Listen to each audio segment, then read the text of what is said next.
तो hello friends, कैसे हो आप सभी। उम्मीद करता हूँ आप सभी एकदम खैरियत से होगे।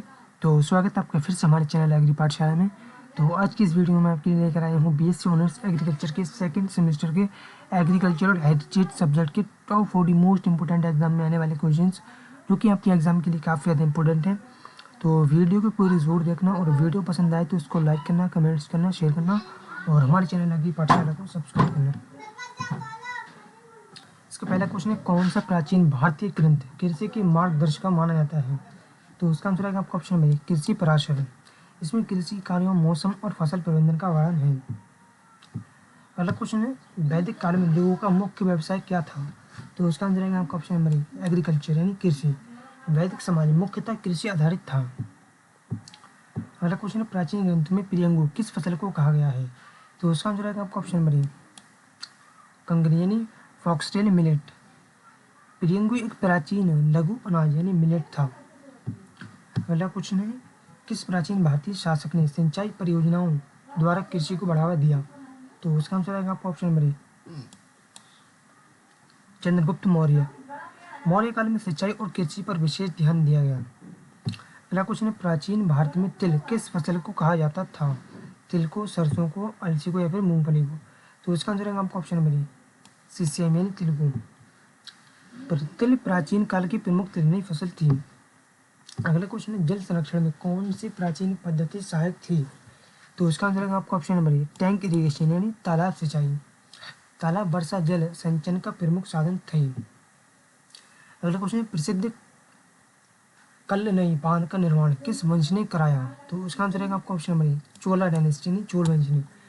कल्लनई विश्व की सबसे पुरानी कार्यरत बांधों में से एक है। अगला क्वेश्चन है, प्राचीन भारत में मुद्ग किस फसल को कहा जाता था। तो उसका आंसर है आपका ऑप्शन नंबर ग्रीन ग्राम यानी मूंग को। संस्कृत में मूंग को मुद्ग कहा गया है। अगला क्वेश्चन है, कृषि के लिए प्रकृति पूजा की प्राचीन परंपरा कौन सी थी। तो उसका आंसर है आपका ऑप्शन नंबर वैदिक ट्रेडिशन यानी वैदिक परंपरा। वर्षा, सूर्य और पृथ्वी की पूजा कृषि से जुड़ी थी। अगला क्वेश्चन है, भारत का सबसे प्राचीन खेती की जाने वाली फसल कौन सी मानी जाती थी। भारत की सबसे प्राचीन खेती की जाने वाली फसल कौन सी मानी जाती थी। राइस यानी धान, पोटैटो यानी आलू, टोमेटो यानी टमाटर, मेज यानी मक्का। तो उसका आंसर है आपका ऑप्शन नंबर धान। धान का उल्लेख प्राचीन ग्रंथों में मिलता है।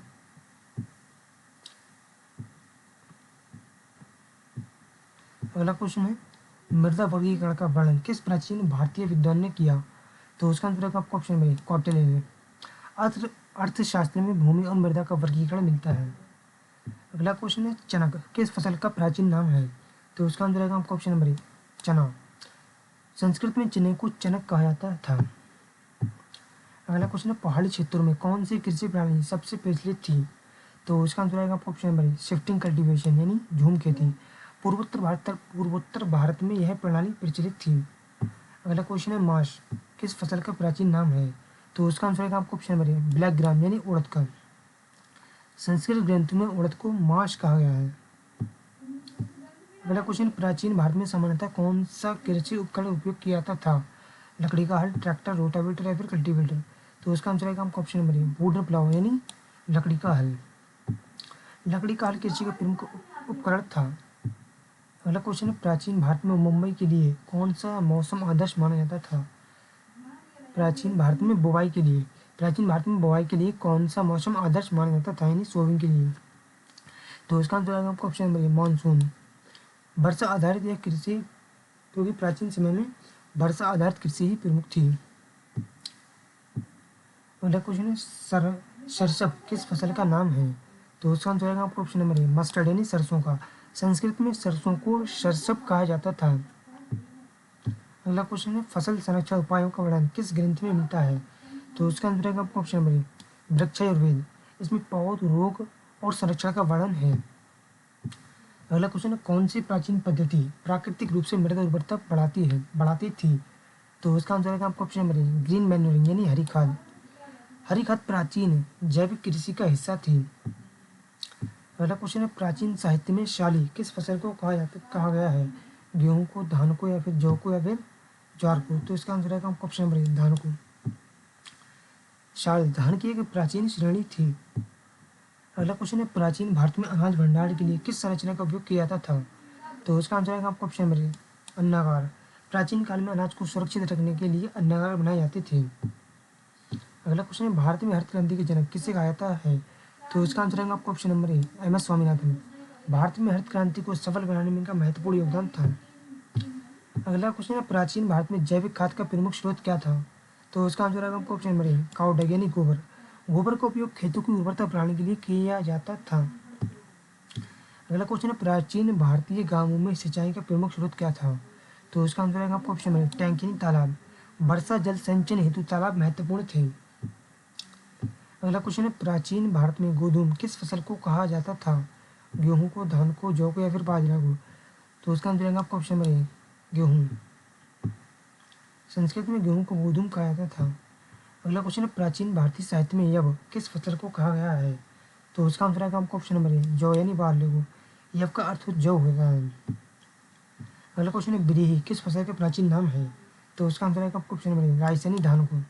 संस्कृत ग्रंथों में धान को बिरही कहा गया है। अगला क्वेश्चन है, अर्थशास्त्र के लेखक कौन थे? तो इसका आंसर है आपका ऑप्शन नंबर ए, कौटिल्य। अर्थशास्त्र में कृषि और अर्थव्यवस्था का विस्तृत वर्णन है। अगला क्वेश्चन है, वृक्षायुर्वेद की रचना किसने की? तो उसका आंसर है आपका ऑप्शन नंबर ए, सुरपाल। वृक्षायुर्वेद पौधों की देखभाल और संरक्षण पर आधारित ग्रंथ है। अगला क्वेश्चन है, इक्षु किस फसल का प्राचीन नाम है? गन्ना का, गेहूं का, धान का या फिर कपास का? तो उसका आंसर है आपका ऑप्शन नंबर ए, गन्ना का। अगला क्वेश्चन है, मुद्ग किस फसल का प्राचीन नाम है? तो उसका आंसर है आपका ऑप्शन नंबर ए, ग्रीन ग्राम यानी मूंग का। मूंग को संस्कृत में मुद्ग कहा जाता था। अगला क्वेश्चन है, माश किस फसल का प्राचीन नाम है? तो उसका आंसर है आपका ऑप्शन नंबर ए, ब्लैक ग्राम यानी उड़द का। उड़द को माश कहा जाता था। अगला क्वेश्चन है, चनक किस फसल का प्राचीन नाम है? तो उसका आंसर है आपका ऑप्शन नंबर ए, चना। संस्कृत में चने को चनक कहा जाता था। अगला क्वेश्चन है, सरसप किस फसल के प्राचीन नाम है? तो उसका आंसर है आपका ऑप्शन नंबर ए, मस्टर्ड यानी सरसों। सरसप सरसों का संस्कृत नाम है। अगला क्वेश्चन है, प्रसिद्ध कल्लनई बांध का निर्माण किस वंश ने कराया? चोल वंश, मौर्य वंश, गुप्त वंश या फिर कुषाण वंश? तो इसका आंसर है आपका ऑप्शन नंबर ए, चोल वंश। यह विश्व के सबसे पुराने कार्यरत बांधों में से एक है। अगला क्वेश्चन है, वैदिक काल में मुख्य व्यवसाय क्या था? तो उसका आंसर है आपका ऑप्शन नंबर ए, एग्रीकल्चर यानी कृषि। वैदिक समाज कृषि प्रधान था। अगला क्वेश्चन है, प्राचीन भारत में सबसे उन्नत कृषि प्रणाली किस सभ्यता में थी? तो इसका आंसर है आपका option number A, Indus valley civilisation यानी सिंधु घाटी की सभ्यता, जहाँ योजनाबद्ध कृषि और भंडार व्यवस्था थी। अगला क्वेश्चन है, जल संरक्षण के लिए कौन सी पारंपरिक पद्धति अपनाई जाती थी? तो उसका आंसर है आपका ऑप्शन नंबर ए, टैंक इरिगेशन यानी तालाब सिंचाई। तालाब वर्षा जल संग्रह का प्रमुख साधन थे। अगला क्वेश्चन है, प्राचीन किसानों द्वारा सबसे अधिक उपयोग किया जाने वाला उपकरण कौन सा था? तो उसका आंसर है आपका ऑप्शन नंबर ए, लकड़ी का हल। लकड़ी का हल खेती का प्रमुख उपकरण था। अगला क्वेश्चन है, कौन सा प्राचीन ग्रंथ खेती की व्यवहारिक मार्गदर्शिका माना जाता है? तो इसका आंसर है आपका ऑप्शन है, कृषि पराशर। यह भारतीय कृषि विरासत का अत्यंत महत्वपूर्ण ग्रंथ है। तो फ्रेंड्स, आज की इस वीडियो में मैंने आपको बेस से ऑनर्स एग्रीकल्चर के सेकंड सेमेस्टर के एग्रीकल्चर हेरिटेज सब्जेक्ट के टॉप 40 मोस्ट इंपोर्टेंट एग्जाम में आने वाले क्वेश्चन बताए, जो कि आपके एग्जाम के लिए काफ़ी ज़्यादा इंपॉर्टेंट है। तो अगर आपको वीडियो पसंद आई हो तो इसको लाइक करना, कमेंट्स करना, शेयर करना और हमारे चैनल एग्री पाठशाला को सब्सक्राइब करना।